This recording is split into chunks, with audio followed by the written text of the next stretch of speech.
नमस्कार दोस्तों, आप सभी का आपके YouTube चैनल में हार्दिक स्वागत है। आज की जो हमारी क्लास होगी वो कंप्लीट आपकी शॉर्टकट पे होगी, यानी कि जो MS वर्ड के अंदर ए से लेके जेड तक की शॉर्टकट की होती है वो सारी हम आज आपको एक ही वीडियो के अंदर करवा देंगे। तो वीडियो को बीच में बिल्कुल भी स्किप मत करना, स्टार्टिंग से लेके लास्ट तक वीडियो को देखो ताकि आपका कोई भी सिंगल डाउट इसके अंदर ना बचे। तो चलिए शुरू करते हैं। तो हम MS वर्ड को ओपन कर लेते हैं।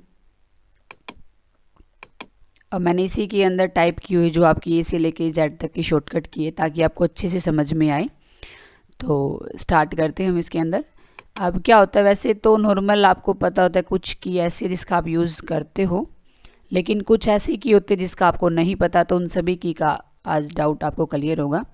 तो चलिए क्लास को शुरू करते हैं। और मैं आपको बता दूं कि अगर आप मेरे को इंस्टा पे फॉलो करना चाहते हो तो डिस्क्रिप्शन में मैंने लिंक डाल दिया उसका, तो वहाँ से जाके मेरे को फॉलो कर सकते हो आप। सबसे पहले फर्स्ट हमारी शॉर्टकट की होती है Ctrl+A, जिसका यूज़ करते हैं सेलेक्ट ऑल, यानी कि कोई भी आपके पास में मैटर हो उसको सेलेक्ट करने के लिए इसका यूज़ किया जाता है। अब ये काम कैसे करता है, जैसे ही कीबोर्ड से आप कंट्रोल के साथ में ए बटन प्रेस करते हो तो आपने देखा कि जो भी आपका वर्क है वो सारा का सारा आपका एक साथ सेलेक्ट होता है। तो याद रखना Ctrl+A का यूज़ किया जाता है सेलेक्ट करने के लिए। Ctrl+A, वैसे तो आप Ctrl+A कर रहे हो, लेकिन अगर आपसे कोई ये पूछ ले कि आप MS वर्ड के अंदर बताओ कि सेलेक्ट ऑल का फंक्शन क्या है, तो आपने क्या करना है, आप लास्ट ग्रुप पे चले जाओगे एडिटिंग में, सिलेक्ट पे जैसे ही क्लिक करोगे उसी के अंदर आपको फंक्शन मिलेगा सेलेक्ट ऑल का। तो इसके थ्रू भी सिलेक्ट कर सकते हो या फिर Ctrl+A के अकॉर्डिंग भी आप इसको सिलेक्ट कर सकते हो। उसके बाद में नेक्स्ट आपकी शॉर्टकट की होती है Ctrl+B, जिसका यूज़ किया जाता है टेक्स्ट को बोल्ड करने के लिए। अब आपने अप्लाई करके देखना है, तो सबसे पहले आप सिलेक्ट करोगे, उसके बाद में जैसे कीबोर्ड से कंट्रोल के साथ में बी बटन प्रेस करोगे तो जो आपका सिलेक्टेड टेक्स्ट था वो सारा का सारा आपको बोल्ड करके दिखा देगा। नहीं करना चाहते तो दोबारा से सिलेक्ट करके दोबारा से आप Ctrl+B बटन प्रेस कर दो, वो उसको नॉर्मल कर देगा। ये तो आपने शॉर्टकट की से किया, लेकिन अगर आप चाहते हो फंक्शन से करना है तो ये रहा आपका फंक्शन फॉन्ट ग्रुप के अंदर। जैसे ही Ctrl+B पे क्लिक करोगे आप बोल्ड होगा, वो नहीं करना चाहते तो दोबारा से उसको अनचेक कर दो। उसके बाद में नेक्स्ट हमारी शॉर्टकट की होती है Ctrl+C, यानी कि कॉपी करने के लिए इसका यूज़ किया जाता है। अप्लाई कैसे करोगे, अभी मैं एक काम करूँ, कॉपी को ही सिलेक्ट करके कॉपी कर दूँ। इसको Ctrl+C आपने प्रेस करनी है। जैसे ही Ctrl+C करोगे वो प्रेस हो चुकी है, यानी कि वो जो मैटर आपका सिलेक्टेड था वो कॉपी हो चुका है। अब आपने इसको पेस्ट करना है, तो जैसे ही कंट्रोल के साथ में V बटन आप प्रेस करोगे तो कॉपी वर्ड को आप कितनी बार भी लेके आ सकते हो। तो याद रखना Ctrl+C का यूज़ किया जाता है कॉपी के लिए। और आपका जो ये फंक्शन अगर पूछ ले कि आपका होम टैब के अंदर कहाँ है, तो ये रहा हमारा कॉपी का फंक्शन Ctrl+C। उसके बाद में नेक्स्ट आपका फंक्शन होता है, काफ़ी इंपॉर्टेंट है ये function Ctrl+B, default font set. क्योंकि अगर आप नए यूज़र हो तो ये प्रॉब्लम आपके सामने ज़रूर आएगी कभी ना कभी, क्योंकि डिफ़ॉल्ट सेट करना भी आपको आना चाहिए। डिफ़ॉल्ट सेट करने के लिए इसका यूज़ किया जाता है। अब आपने क्या करना है, Ctrl+D बटन प्रेस कर दो आप। जैसे ही कंट्रोल के साथ में D बटन प्रेस करोगे तो डिफ़ॉल्ट का जो डायलॉग बॉक्स होगा वो आपको दिखाई देगा। अब इसमें क्या होता है, आप अगर लैंग्वेज चेंज करना चाहते हो, आप एक काम करो, आप ना लैंग्वेज चेंज कर दो। जैसे इसमें जाके आपने लैंग्वेज कर दी, इसमें क्रूती कर दो। करने के बाद में आपने इटैलिक बता दिया उसको, और फ़ॉन्ट का साइज़ भी आपने इसमें इंक्रीज कर दिया 48। अब इतना करने के बाद में आपने उसको डिफ़ॉल्ट सेट कर दिया। ओके मत करना, डिफ़ॉल्ट ही सेट करना है। डिफ़ॉल्ट सेट करने के बाद में जैसे ही आप यस करते हो तो जो भी आपका मैटर होगा कंप्लीट, वो आपको इस तरीके से लैंग्वेज में शो करेगा। और याद रखना आपने डिफ़ॉल्ट सेट किया है। डिफ़ॉल्ट मतलब जैसे ही कंट्रोल के साथ में आप न्यू पेज लेके आओगे तो उसमें वो लैंग्वेज सेम ही चलेगी जो आपने इसके अंदर पहले सेट की हुई है। तो इस प्रॉब्लम को ठीक करने के लिए क्या किया जाता है, तो दोबारा से अपने डॉक्यूमेंट के अंदर चलेंगे हम, जहाँ पे हमने शॉर्टकट की लिखी हुई है क्लिक। अब इसको नॉर्मल कैसे किया जाता है, तो वही तरीका है, कंट्रोल के साथ में आपने D बटन को प्रेस करना है और इसमें जो भी लैंग्वेज आपने लेनी हो वो इसमें सेलेक्ट कर दो। जैसे आप इसमें जाके करोगे एरियल और इसको कर दो इटैलिक बोल्ड, जैसा भी आपने करना, रेगुलर कर दो। साइज करोगे जितना भी आप करना चाहते हो। अब जैसे ही इसमें डिफ़ॉल्ट सेट करोगे तो जो भी यस करने के बाद में जो भी आपका मैटर होगा वो दोबारा से आपको नॉर्मल करके शो कर देगा। अब Ctrl+N करके न्यू पेज पे जाके देखो तो ये जो वर्क है आपका सेम ही चलेगा उसी लैंग्वेज के अंदर। तो याद रखना डिफ़ॉल्ट सेट करने के लिए यूज किया जाता है Ctrl+D। उसके बाद में नेक्स्ट हमारा फंक्शन होता है Ctrl+C। इसका यूज़ करते हैं किसी भी टेक्स्ट को सेंटर पे लेके जाने के लिए। अब आपने क्या करना है, आप एक काम करो, यहाँ पे क्लिक करने के बाद में Ctrl+E बटन प्रेस कर दो। जैसे ही Ctrl+E बटन आपने प्रेस किया, जो भी आपका टेक्स्ट है वो सेंटर में जा चुका है। तो ये चीज़ आप Ctrl+E से भी कर सकते हो या फिर फंक्शन के थ्रू भी आप इसको कर सकते हो। तो दोबारा से Ctrl+E से आप इसको लेफ़्ट में लेके आओगे। ये सेम काम आप इसके अंदर जाके भी करोगे। जैसे ही आप क्लिक करोगे सेंटर वाले फंक्शन पे पैराग्राफ के अंदर, तो जो भी आपका टेक्स्ट है वो आपको सेंटर में दिखाई देगा। वापस लेके आना चाहते हो तो वापस ले आओ एक बार लेफ़्ट में। तो याद रखना Ctrl+E का यूज़ करते हैं टेक्स्ट को सेंटर पे लेके जाने के लिए, Ctrl+E। उसके बाद में नेक्स्ट हमारी शॉर्टकट की होती है Ctrl+F। अब इसका यूज़ किया जाता है अगर आपने डॉक्यूमेंट के अंदर कुछ भी फाइंड करना हो, उस वक्त इसका यूज़ किया जाता है। अब मैं आपसे ये बोल दूँ कि मेरे को ये बताओ कि ये जो आपका डॉक्यूमेंट है इसके अंदर आपका जो कंट्रोल है वो कहाँ कहाँ आपने यूज़ किया। तो आपने क्या करना है, सबसे पहले कंट्रोल के साथ में जैसे ही आप F बटन को प्रेस करोगे तो एक डायलॉग बॉक्स आपको दिखाई देगा। इसमें लिख दो जो भी आपने फाइंड करना है। मैंने इसमें कंट्रोल टाइप कर दिया। कंट्रोल टाइप करने के बाद में जैसे ही आप फाइंड नेक्स्ट करोगे तो जहाँ भी आपका कंट्रोल होगा वो आपको इस तरीके से हाईलाइट करके शो कर रहा है। अब मैं आपसे बोल दूं कि जितने भी कंट्रोल है उन सभी को आप एक साथ हाईलाइट कर दो। तो ये फंक्शन होता है रीडिंग हाईलाइट के अंदर। हाईलाइट ऑल पे जैसे ही क्लिक करोगे तो जितने भी स्क्रीन पे आपको कंट्रोल दिखाई दे रहे हैं वो सारे हाईलाइट करके शो करेंगे। आपको नहीं करना चाहते तो क्लियर हाईलाइट कर दोगे तो जो उसकी फॉर्मेटिंग वो क्लियर होगी। तो याद रखना Ctrl+F का यूज़ किया जाता है कुछ भी फाइंड करने के लिए। उसके बाद में नेक्स्ट आपका फंक्शन होता है गो टू का यूज़ किया जाता है डायरेक्ट किसी लाइन पे जाने के लिए या फिर पेज पे जाने के लिए। अब मैं आपसे वैसे दिखा रहा है नंबरिंग, देखो आप लाइन नंबर 14 पे हो भी, और मैं आपसे बोल दूं कि मेरे को लाइन नंबर 1 पे जाना है। जैसे Ctrl+G गो टू के लिए यूज़ है, तो Ctrl+G जैसे ही प्रेस करोगे आप, उसके बाद इसमें आपको लाइन का यूज़ करोगे। आप सबसे पहले आपको लाइन नंबर 1 पे जाना है। जैसे ही 1 करके आप एंटर करोगे तो कर्सर जो आपको फर्स्ट लाइन की पोजीशन पे दिखाई देगा। आप 4 पे जाना चाहते हो 4 कर दो, आपका जो कर्सर है 4 लाइन पे आएगा। उसके बाद में इसका यूज़ किया जाता है एक पेज के लिए। पेज के लिए करने के लिए सबसे पहले आप एक काम करो, पेज ऐड कर दो। अभी एक पेज और ऐड करो कंट्रोल एंटर के साथ में। अभी आपके पास में शो कर रहा है कि आपके जो पेज हैं, अभी ये देखो नीचे स्क्रीन पे पेज दिखा नहीं रहा ना कितने पेज हैं। एक काम करना, जो हमारा स्लाइडर होता है जूम स्लाइडर, इसके राइट पे बटन प्रेस करोगे और आपको एक पेज नंबर का फंक्शन दिखाई देगा। पेज नंबर को ऑन कर देना। कई बार क्या होता है पेज नंबर आपके शो नहीं करते, तो ये प्रॉब्लम भी आप माउस का राइट बटन प्रेस करोगे जूम स्लाइडर पे, उसके बाद में पेज नंबर का फंक्शन दिखाई देगा, आप चेक कर लेना। अब ये बता रहा है कि आपके पास में पेज 4 हैं लेकिन आप पेज नंबर 1 पे हो।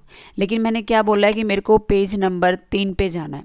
तो आपने क्या करना है, कंट्रोल के साथ में G बटन को प्रेस करोगे, उसके बाद पेज पे क्लिक करोगे और पेज नंबरिंग लिखोगे। मेरे को लास्ट पेज पे जाना, आप 4 लिख दो।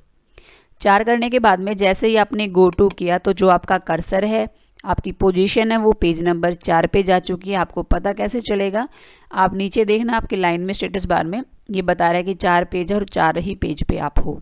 1 पे जाना चाहते हो, 1 पे क्लिक करके जैसे ओके करोगे तो देखो वो क्या दिखा रहा है कि आप पेज नंबर 1 पे चले गए। उसके बाद में नेक्स्ट हमारा फंक्शन होता है Ctrl+H, यानी कि इसका यूज़ करते हैं कुछ भी टेक्स्ट आपने रिप्लेस करना हो तभी यूज़ किया जाता है Ctrl+H। आपने क्या करना है, आपने कंट्रोल के साथ में H बटन को टाइप करना है। जैसे ही आप Ctrl+H टाइप करोगे अब वो सेम डायलॉग बॉक्स आपका ओपन होगा।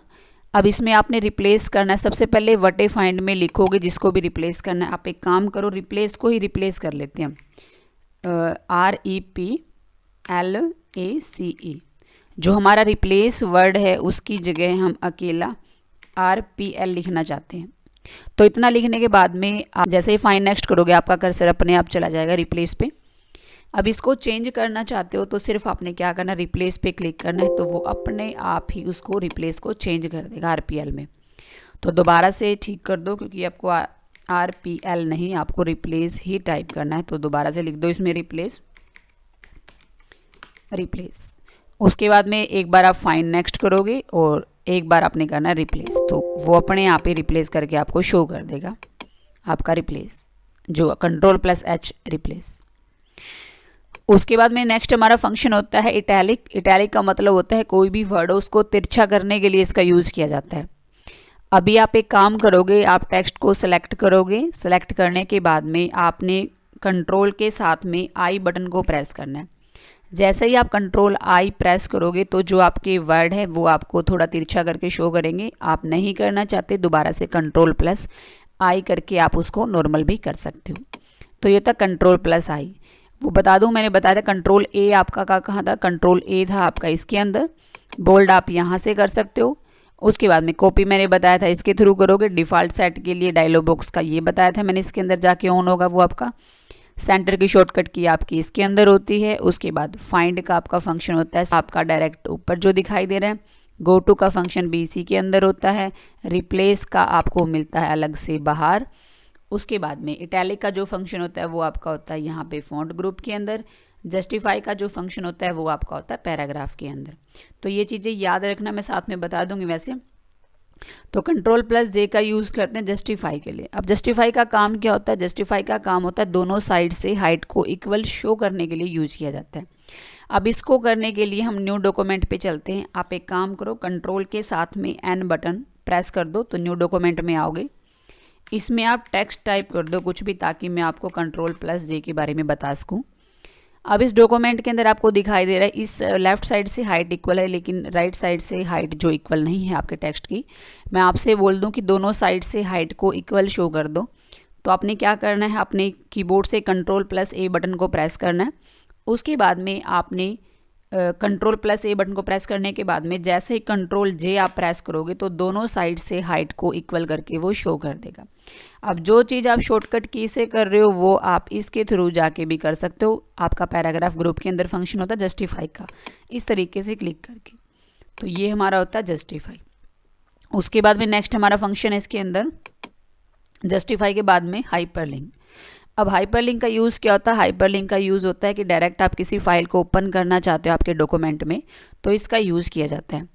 अभी मैं ये चाहती हूँ कि मेरी जो A to Z शॉर्टकट मैंने नाम लिखा हो फाइल का, इसी के अंदर मेरे को कोई और फाइल ओपन करनी है, तो उसके लिए यूज़ करते हैं हाइपरलिंक। तो आपने क्या करना है, अपने कंट्रोल के साथ में K बटन को टाइप करना है। कंट्रोल के जैसे ही प्रेस करोगे उसके बाद में आपको पूछेगा भी किस फाइल का आपने लिंक बनाना। मैंने अनीता के नाम की जो भी फाइल है उसका मैं इसमें लिंक बनाना चाहती हूँ, मैंने क्लिक कर दिया। उसके बाद में सिर्फ आपने ओके करना है। अब ओके करने के बाद में आपको स्क्रीन टिप से ये बता रहा है कि ये जो फाइल है ये आपकी MS वर्ड की है, क्योंकि वो एक्सटेंशन से पता लगा सकते हो ये चीज़ आपने क्या करना है, आपने कंट्रोल की को प्रेस करना। उसके बाद में जैसे ही आप क्लिक करोगे तो आप डायरेक्ट जो अनीता की फ़ाइल है उसके अंदर पहुंचोगे। इसमें कोई काम नहीं है, वैसे सेव की हुई है। तो किसी भी फाइल में जाने के लिए इसका यूज़ किया जाता है हाइपरलिंक का। अब आपने तो इसके थ्रू यूज़ किया हाइपरलिंक, तो इसके अंदर भी आपको पता होना चाहिए कि फंक्शन आपका कहाँ मिलेगा। तो इंसर्ट में जैसे ही आप जाते हो तो जो हाइपरलिंक का फंक्शन होता है ये आपका इसके अंदर होता है Ctrl+K। उसके बाद में नेक्स्ट हमारा फंक्शन होता है Ctrl+L। Ctrl+L शॉर्टकट की का यूज़ किया जाता है किसी भी टेक्स्ट को लेफ़्ट में लेके जाने के लिए। अब ये जो टेक्स्ट है वैसे ही आपका लेफ़्ट में है, इसको क्या लेफ़्ट में लेके जाओगे? आप एक काम करो, इसको पहले आप सेंटर में कर दो, क्योंकि पीछे मैंने बताई थी सेंटर की शॉर्टकट की। तो क्या करोगे, Ctrl+E बटन प्रेस करोगे, टेक्स्ट आपका सेंटर में आ चुका है। अब इसी टेक्स्ट को आप लेफ़्ट में लेके आना चाहते हो तो आप क्या करोगे, Ctrl+L बटन प्रेस करोगे तो जो भी आपका टेक्स्ट है वो दोबारा से आपका लेफ़्ट में शो कर देगा। उसके बाद में नेक्स्ट हमारा फंक्शन होता है Ctrl+M, इसको बोलते हैं हैंगिंग इंडेंट। अब इसका यूज़ क्या होता है हैंगिंग इंडेंट का? इसके लिए दोबारा से हम डॉक्यूमेंट के अंदर जाएंगे, न्यू डॉक्यूमेंट में जिसमें हमारा पैराग्राफ होगा, इसके अंदर चले जाते हैं। अब Ctrl+M का यूज़ किया जाता है हैंगिंग के लिए, जैसे कि आप इसके थ्रू कर रहे हो, सेम ही काम कर रहा है हमारा, जिसको बोलते हैं हम इंक्रीज इंडेंट। अब वापस लेके आना चाहते हो आप डिक्रीज इंडेंट से वापस लेके आ सकते हो। सेम ही काम कंट्रोल के साथ में M का भी यही होता है कि जो आपका हैंगिंग इंडेंट है उनको इंक्रीज और डिक्रीज करने के लिए। तो डिक्रीज करना चाहते हो दोबारा से आप इसको डिक्रीज कर दो। तो ये शॉर्टकट की याद रखोगे, Ctrl+M हमारा होता है हैंगिंग इंडेंट। उसके बाद में कंट्रोल प्लस एन का यूज़ करते हैं न्यू डॉक्यूमेंट लेने के लिए। अभी आपको फाइल दिखाई दे रही A to Z, लेकिन जैसे ही मैं कंट्रोल के साथ में एन बटन प्रेस करूँगी तो न्यू डॉक्यूमेंट मेरा अपने आप इसके अंदर ओपन होगा। क्लोज कर दो इसको एक बार। तो और ये फंक्शन है कहाँ इसके अंदर, तो याद रखना ऑफिस बटन में होता है हमारा कंट्रोल प्लस एन। उसके बाद में नेक्स्ट हमारा फंक्शन होता है इसके अंदर ओपन, यानी कि किसी भी फाइल को ओपन करना चाहते हो तो ओपन कमांड का यूज़ किया जाता है। जैसे ही कीबोर्ड से आप कंट्रोल के साथ में ओ बटन को प्रेस करोगे तो आपके सामने एक डायलॉग बॉक्स ओपन होगा। इसमें आप, जैसे मैं फ़ाइल ओपन करना चाहती हूँ, ये कोई बाईपास मशीन सेटिंग की फ़ाइल है। अब मैंने इसको ओके करने के बाद में जैसे मैं ओपन करूँगी तो जो भी फाइल होगी, जो भी इसमें वर्क होगा, वो आपको अपने आप ही दिखाई देगा। नहीं करना चाहते दोबारा से आपकी फ़ाइल को कैंसिल करना, तो सिर्फ आपने क्लोज़ बटन पे क्लिक करके फ़ाइल को क्लोज करना है। तो याद रखना फ़ाइल को ओपन करने के लिए कंट्रोल प्लस ओ का यूज़ किया जाता है। आपका ये जो शॉर्टकट की है, वैसे आपका फ़ाइल के फंक्शन के अंदर सेकंड ही ऑप्शन होता है कंट्रोल प्लस ओ। उसके बाद में नेक्स्ट हमारा फंक्शन होता है कंट्रोल प्लस पी, जिसका यूज़ किया जाता है कोई भी प्रिंट आउट अगर आप निकालना चाहते हो तो डायरेक्ट आपने कंट्रोल के साथ में पी बटन को प्रेस करना है, तो आपके प्रिंट का जो डायलॉग बॉक्स है वो आपका इसके अंदर ओपन होगा। अब ये चीज़ आप इसके अंदर जाके ऑफिस पे जैसे ही क्लिक करोगे, प्रिंट के अंदर जैसे ही फर्स्ट जो फंक्शन होता है कंट्रोल प्लस पी, इस पर क्लिक करके भी सेम वही डायलॉग बॉक्स ओपन होगा आपका। इसमें प्रिंटर का नाम बताना होता है, पेज की रेंज, उसके बाद में कितनी कॉपी आप निकालना चाहते हो वो भी आप इसको बता सकते हो। तो ये जो सारे फंक्शन हैं, अगर आपने पीछे की MS वर्ड की क्लास को नहीं देखा है तो आई बटन पे मैंने प्लेलिस्ट दे रखी है, तो वहाँ से आप पीछे की वीडियो को एक बार ज़रूर कवर कर लेना। तो उसके बाद में नेक्स्ट हमारा फंक्शन होता है इसके अंदर कंट्रोल प्लस क्यू, जिसका यूज़ करते हैं ऐड स्पेस बिफोर पैराग्राफ, यानी पैराग्राफ में स्पेस को क्रिएट करने के लिए कंट्रोल प्लस क्यू का यूज़ किया जाता है। तो इसके लिए चलते हैं हम आपकी न्यू डॉक्यूमेंट में जहाँ पे आपका पैराग्राफ है। अब इसमें क्या होता है कि पैराग्राफ से पहले अगर आप स्पेस क्रिएट करना चाहते हो तो कंट्रोल के साथ में जैसे ही क्यू बटन प्रेस करोगे तो ये स्पेस को क्रिएट करने के लिए कंट्रोल प्लस क्यू का यूज़ किया जाता है। उसके बाद में नेक्स्ट हमारा फंक्शन होता है कंट्रोल प्लस आर, इसका यूज़ किया जाता है किसी भी टेक्स्ट को राइट में लेके जाने के लिए। अब इसको करने के लिए आपने क्या करना है, कर्सर को क्लिक करोगे यहाँ पे, और जैसे ही कंट्रोल के साथ में आप आर बटन प्रेस करोगे तो जो भी आपका टेक्स्ट होगा वो आपका राइट की तरफ जाएगा। तो वापस ले आओ एक बार कंट्रोल के साथ में एल। उसके बाद में नेक्स्ट हमारा फंक्शन है इसके अंदर सेव, यानी कि कंट्रोल प्लस एस, फाइल को सेव करने के लिए इसका यूज़ किया जाता है। जैसे आप कंट्रोल एस प्रेस करोगे तो आपके सामने एक डायलॉग बॉक्स ओपन होगा। अब इसमें ये काम नहीं करता, आप एक काम करो, न्यू में चले जाओ, क्योंकि जो फाइल सेव नहीं है, क्योंकि अगर आपकी कोई फाइल सेव है उस पर आप कंट्रोल एस प्रेस करोगे तो डायलॉग बॉक्स ओपन नहीं होगा, सिर्फ करंट में जो भी आपने काम किया होगा वो उसके अंदर सेव होगा। सबसे पहले कंट्रोल एन बटन प्रेस करके न्यू डॉक्यूमेंट ओपन करोगे। अब आप ये चाहते हो कि ये जो वर्क आपने सेव करना है, तो कीबोर्ड से कंट्रोल के साथ में एस बटन जैसे ही प्रेस करोगे उसके बाद आपसे पूछेगा कि कहाँ पे फाइल सेव करना चाहते हो आप।